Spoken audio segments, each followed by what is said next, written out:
Assalamualaikum warahmatullahi wabarakatuh. Alhamdulillahirabbil alamin. Assalatu wassalamu ala asrofil anbiya'ir mursalin wa ala alihi wa sahbihi ajmain, amma ba'du. Puji dan syukur marilah kita panjatkan kehadiran Allah Subhanahu wa taala yang telah memberikan rahmat dan kesempatan sehingga kita bisa mengikuti perkuliahan ini. Salawat dan barangkaikan salam tak lupa dan tak bosan-bosannya kita kirimkan kehadiran ruh besar Muhammad SAW yang berlafazkan Allahumma sholli ala Sayyidina Muhammad wa ala ali Sayyidina Muhammad. Baiklah mukhodimah tidak akan saya perpanjang lagi. Masuklah kita ke makalah kelompok kita.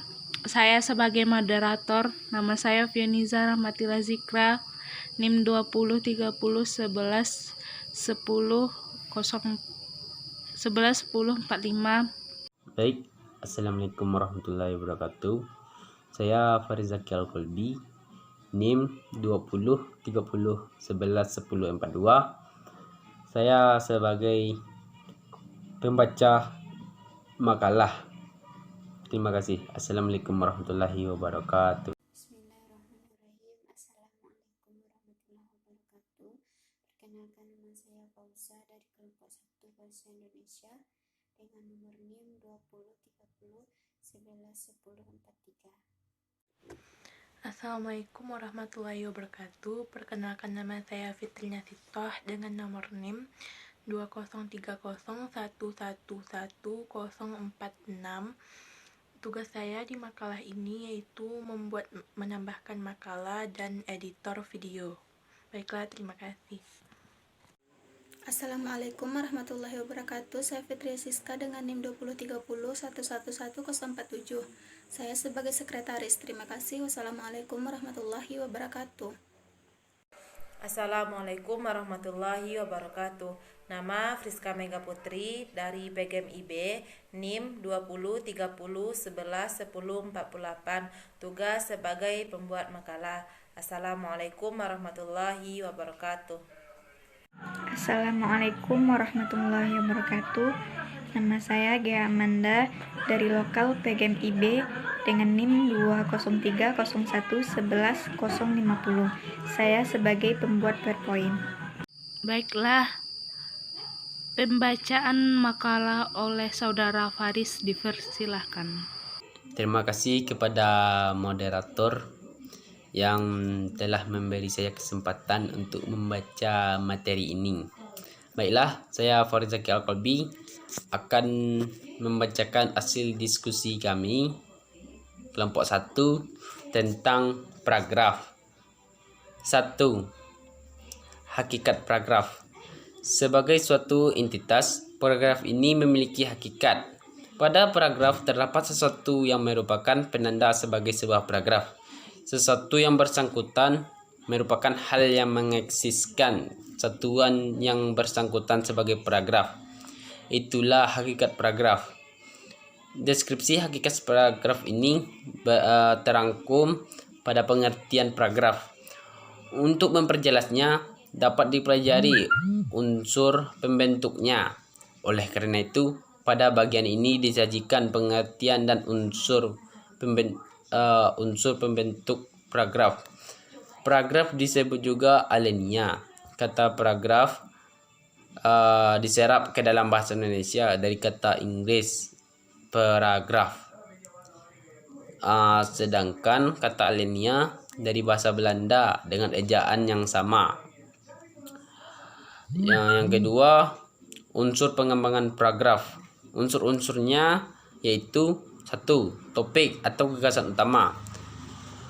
Topik atau gagasan utama yaitu unsur-unsur yang paling penting karena unsur inilah menjadi jiwa atau isi dari keseluruhan paragraf. 2. Kalimat utama. Unsur pembangunan paragraf yang kedua adalah kalimat utama. Kalimat ini adalah kalimat yang mengandung sesuatu gagasan utama yang diletak secara tersirat. Kalimat utama adalah sebuah kalimat yang bersifat umum, dikarenakan supaya hal yang dikembangkan kembali dengan kalimat penjelas. 3. Pendukung. Pendukung yaitu suatu kalimat yang mengandung gagasan-gagasan penjelas. Kalimat ini mempunyai fungsi untuk menguatkan atau mendukung gagasan utama yang ada pada kalimat utama dengan cara memberikan data berupa fakta, contoh, opini, dan lain-lain. 4. Transisi. Supaya menjadi sebuah paragraf yang padu, kalimat-kalimat di dalam paragraf disusun dengan menggunakan transisi atau konjungsi. Ada dua macam konjungsi yang bisa dipakai, yaitu pertama A. Konjungsi antara kalimat, dan yang B. Konjungsi antar kalimat. 5. Penegas. Unsur yang terakhir yaitu penegas. Unsur ini tidak terlalu penting dalam sebuah paragraf karena semua paragraf mempunyai penegas. Fungsi dari penegas ini yaitu untuk menambah daya tarik sebuah paragraf, menghindari kebosanan saat membacanya, dan sebagai penegas atau pengulang gagasan utama. Yang ketiga, jenis paragraf. Jenis-jenis kalimat utama berdasarkan letak gagasan utamanya. Yang pertama, paragraf deduktif. Paragraf deduktif adalah paragraf yang posisi gagasan pokok atau kalimat utamanya berada di awal paragraf. Paragraf ini bersifat deduktif dan dikembangkan dari pernyataan umum ke khusus. 2. Paragraf induktif. Paragraf induktif adalah paragraf yang posisi gagasan pokok atau kalimat utamanya berada di akhir paragraf. Paragraf ini bersifat induksi dan dikembangkan dari pernyataan khusus ke umum. 3. Paragraf campuran. Paragraf campuran adalah gabungan antara paragraf deduktif dan induktif. 4. Paragraf ineratif.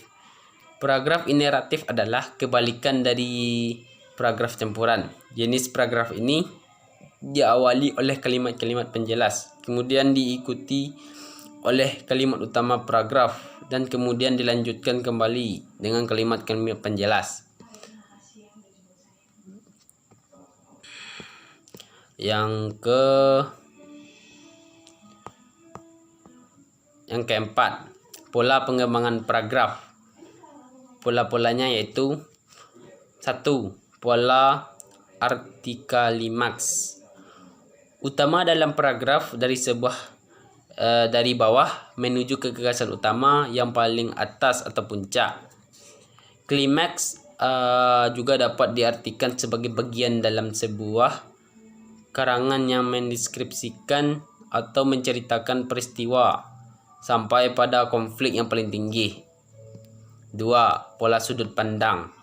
Pola sudut pandang adalah suatu pola pengembangan paragraf yang didasarkan sebuah resepsi berkaitan dengan posisi atau sudut pandang penulis di dalam sebuah karangan.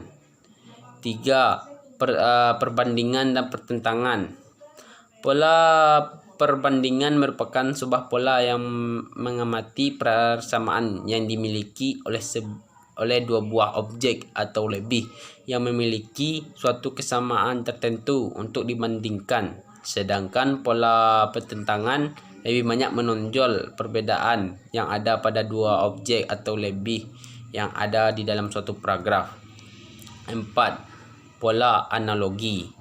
Pola analogi adalah bentuk pengungkapan atau penalaran yang dengan cara membandingkan dua hal atau objek yang banyak memiliki persamaan, dan dari persamaan yang ada pada dunia hal atau objek. Pola contoh. Sebuah gagasan utama dalam paragraf menjadi terang atau lebih jelas ketika diperkuat dengan beberapa contoh atau ilustrasi. Contoh tersebut dapat berbentuk narasi atau deskripsi. 6. Pola kausalitas. Di dalam pola kausalitas Pola pengembangan paragraf dibedakan menjadi dua. Yang pertama, pola sebab akibat. Yang pertama, pola sebab akibat, dan yang kedua, pola akibat sebab. 7. Pola generalisasi. Pola generalisasi adalah pola menarik kesimpulan sebuah paragraf dengan cara penalaran secara umum berdasarkan referensi data yang ada atau peristiwa khusus secara representatif. Pola generalisasi dibagi menjadi dua macam, yaitu pola umum khusus dan pola khusus umum. 8. Pola klasifikasi. Pola klasifikasi adalah suatu pola dengan cara mengelompokkan berbagai hal atau objek yang dianggap memiliki kesamaan atau kesamaan ke dalam suatu kategori, sehingga hubungan di antara berbagai hal atau objek itu menjadi kesatuan yang utuh. 9. Pola definisi luas. Arti definisi dalam sebuah paragraf adalah usaha penulis untuk memberikan keterangan atau arti terhadap suatu hal atau objek. Dalam pola ini, penulis dapat mengemukakan hal atau objek yang berupa definisi formal, definisi dengan contoh, dan keterangan yang bersifat menjelaskan arti dari suatu hal atau objek yang dibahas. 5. Latihan pengembangan paragraf. Latihan menentukan pola pengembangan paragraf. Yang dimaksud dengan pola pengembangan adalah bentuk pengembangan kalimat utama ke dalam kalimat-kalimat penjelas. 6. Langkah dan prosedur penulisan paragraf. 1. Menentukan topik. Topik merupakan pokok pembicaraan atau topik permasalahan. Sebuah penulis sebaiknya Anda menentukan topik. Hal itu dimaksud agar tulisan Anda terasa atau berfokus dan dapat mempersiapkan bahan atau data yang diperlukan. Misalnya, topik yang Anda pilih adalah menghindari pengaruh buruk narkotika dan obat-obatan yang terlarang. Penentuan topik tersebut dapat memudahkan Anda untuk merumuskan tujuan dan mengumpulkan bahan atau data yang sesuai dengan topik. 2. Merumuskan tujuan. Dalam paragraf persuasif, tujuan penulis dapat dikemukakan secara langsung. Misalnya, topik yang dibuat oleh penulis adalah menghindari pengaruh buruknya narkoba. Tujuan penulis yang dapat dirumuskan adalah meyakinkan pembaca bahwa narkoba merupakan pembunuh berdarah tinggi yang secara perlahan membawa pecandu ke liang lahat. 3. Pengumpulan bahan. Bahan yang diperoleh melalui kegiatan pengamatan, wawancara, dan penyebaran angket kepada responden. Pada saat mengumpulkan bahan, Anda dapat membuat catatan, baik kutipan langsung maupun tidak langsung, yang nanti dapat dijadikan sebagai barang bukti. Baiklah, sampai di sinilah yang dapat saya sampaikan. Kalau ada kata-kata dalam video ini, kata-kata salah dalam video ini, tolong dimaafkan. Assalamualaikum warahmatullahi wabarakatuh. Demikianlah yang dapat kelompok kami sampaikan. Salah dan janggal kami mohon maaf. Assalamualaikum warahmatullahi wabarakatuh.